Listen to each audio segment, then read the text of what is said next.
আসসালামু আলাইকুম ওয়া রাহমাতুল্লাহ। সম্মানিত দর্শক ও শ্রোতা, সন্তানের জেদ এবং অবাধ্যতা দূর করার একটি কোরআনী আমল আপনাদেরকে জানাবো। আপনি যদি এই আমলটা করতে পারেন তাহলে আপনি ফলপ্রসূ হবেন।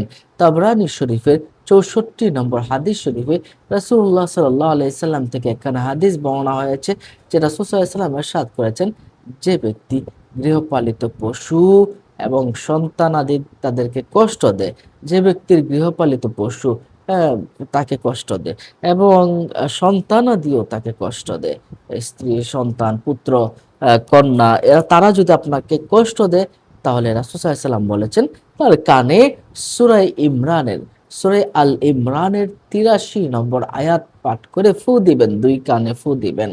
আয়াতটা কি?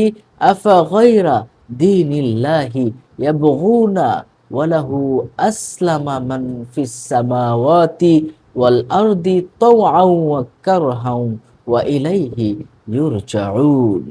এই সূরা আল ইমরানের ৮৩ নম্বর আয়াত।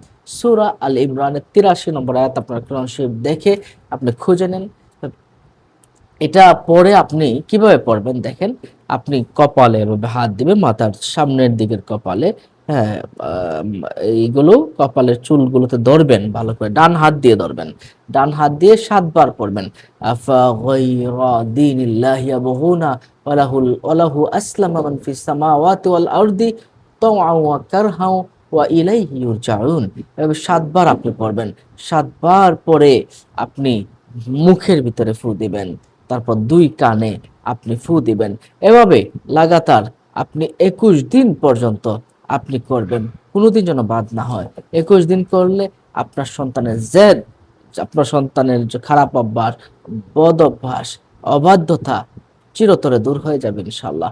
আপনি ২১ দিন আপনি করবেন এবং সে ভালো হয়ে যাবে এবং দিনদার, ইমানদার, মুত্তাকি হবে। আপনি কি করবেন? চুলে ধরে ৭ বার পড়বেন। তারপর মুখে এবং ডান কানে, বাম কানে আপনি কি দিবেন? ফু দিবেন। একদিনও বাদ দিতে পারবেন না। আয়াতটা কি? আপনি একটু সুন্দর করে পড়েন, বিসমিল্লাহির রহমানির রহিম। আফা গায়রা দীনিল্লাহি ইয়াবগুনা ওয়ালাহু আসলামা ফিস সামাওয়াতি ওয়াল আরদ তাওআন ওয়া কারহান ওয়া ইলাইহি ইউরজাউন।